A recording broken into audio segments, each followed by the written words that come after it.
রিনা, চল আমরা এই গ্রাম ছেড়ে অন্য কোথাও চলে যাই। এই গ্রামে একটা বড় পুকুরও নেই যে মাছ ধরে খাবো। হ্যাঁ দিদি, চলো, কিন্তু পুকুরের ওপরে যাতে বড় গাছ থাকে। আমার গাছের ডালে পা ঝুলিয়ে না বসলে ভালোই লাগে না। চল আগে খুঁজে তো দেখি। চলো। রিনা ও মিনা হলো দুই বোন। তারা যেখানেই যায় সব সময় একসাথেই যায়। তাদের দেখতেও একই রকম। বোন, ওই দেখ একটা বড় পুকুর, চল ওখানে গিয়ে দেখি পুকুরে মাছ আছে কিনা। তারা দুজন ওই পুকুরের কাছে গেল। দিদি, এখানে তো কোনো মাছই নেই, আর পুকুরের ওপরে কোনো গাছও নেই। চলো আমরা অন্য কোনো জায়গা খুঁজি। তোর যে কত বাহানা, এত বাহানা কোথা থেকে শিখেছিস? আমরা যখন বেঁচে ছিলাম তখন তো আমি বেশি বায়না করতাম। এখন আর কার কাছে বায়না করব? একমাত্র তুমিই তো আছো। তখন তারা দুজন একটা কলা বাগান দেখতে পেল। ওই দেখ মিনা, একটা কলা বাগান। আমরা কলাও খেতে পারবো ও আরামে থাকতেও পারবো, কারণ কলা বাগান অনেক ঠান্ডা জায়গা। বাহ, ভালো জায়গা পেয়েছি। তখন তারা দুজনে সেই কলা বাগানে গিয়ে ঢুকলো। তারপর থেকে তারা দুজনে মিলে রোজ সেই বাগান পাহারা দিত, কারণ তাদের বেশি কলা খেতে ভালো লাগতো না। ও আরামে ঘুমাতো। একদিন ঠাকুমা বলেছিল দুপুরবেলা নাকি কলা বাগানে শাকচুন্নি থাকে। আমার মতো সাহসী মেয়ে এইসব শাকচুন্নি দেখে ভয় পায় না। রিমি এ কথা বলে কলা বাগানের দিকে যেতে লাগলো। বোন, কেমন জানি মানুষের গন্ধ পাচ্ছি। কেউ মনে হয় এই দিকেই আসছে, বুঝলি? হ্যাঁ গো দিদি, গন্ধটা আরো কাছ থেকে পাচ্ছি। বাহ, কলাগুলো তো অনেক বড় বড়, কয়েকটা পেরে নিয়ে যাই। এই কলা বাগানটা হলো এক বুড়িমার। তিনি এই বাগানের কলা বিক্রি করেই দিন পাড়ি দেয়। দেখো দিদি, কলা বাগান থেকে কলা চুরি করার ফন্দি আসছে। তাই তো দেখছি। রিমিকে এই বাগানে দেখে সেই বুড়িমা অনেক ক্ষেপে গেল। আমার বাগানে কে কলা চুরি করতে এসেছে? এই রে, আজকে প্রথম আসলাম আর আজকে ধরা পড়ে গেলাম।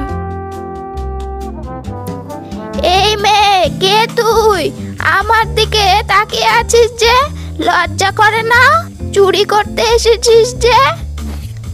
হয়েছে হয়েছে, এই বাগানের কলা আমার না খেলেও চলবে। একে তো কলা চুরি করতে এসেছিস, আবার বড় বড় কথা বলছিস। রিমি রাগে সেখান থেকে চলে যায়। দেখেছো দিদি, মেয়েটা কত বদমাশ। আমরা শাকচুন্নি হয়েও লোকেদের ক্ষতি করার কথা চিন্তাও করি না। ছাড় বোন, এসব দেখে আমাদের লাভ নেই।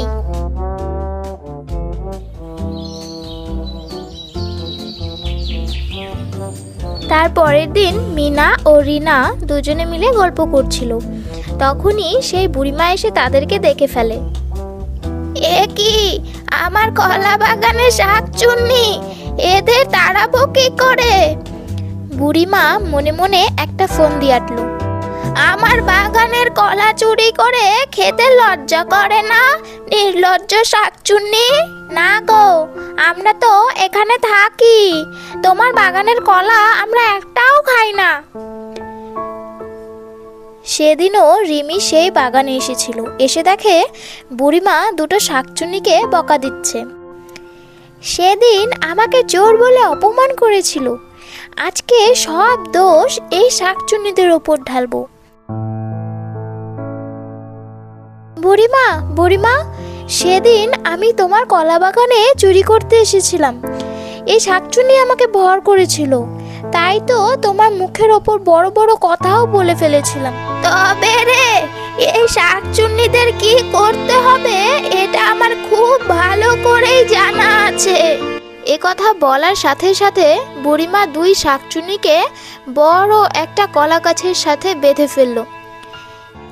আমরা কোনো দোষ করিনি বুড়িমা, আমাদের ছেড়ে দাও, আমরা তোমার বাগানের একটাও কলা খাইনি। মুখ বন্ধ রাখ, এখন তোদের কোনো কথাই শুনবো না। এই দেখ বিচুটি পাতা আর লঙ্কার গুঁড়ো, এগুলো তোদের দুজনের গায়ে লাগিয়ে দিব, তখন বুঝবি কেমন লাগে। দিদি, এগুলো আমাদের গায়ে লাগলে খুব জ্বালা করবে, তুমি কিছু একটা করো। দেখো বুড়িমা, আমরা সত্যি বলছি, আমরা তোমার কলা বাগানে শুধু থাকতাম কারণ জায়গাটা অনেক ঠান্ডা, তাই আমাদের ছেড়ে দাও। আর ওদিকে মিনা ভাবছে এখন তো এখান থেকে পালাতেই হবে, নাইলে এই বিচুটি পাতা যদি একবার গায়ে লাগে তাহলে আর রক্ষে নেই। দিদি শোনো, আমি কি বলি, আমাদের ধারালো নখ দিয়ে দড়িটা কাটার চেষ্টা করো, যে করেই হোক আমাদের পালাতে হবে। হ্যাঁ বোন, ঠিক বলেছিস। বুড়িমা যখনই বিচুটি পাতা তাদের গায়ে লাগানোর জন্য এগিয়ে যাচ্ছিল, তখনই দুই শাকচুন্নি নখ দিয়ে দড়ি কেটে সেখান থেকে পালালো।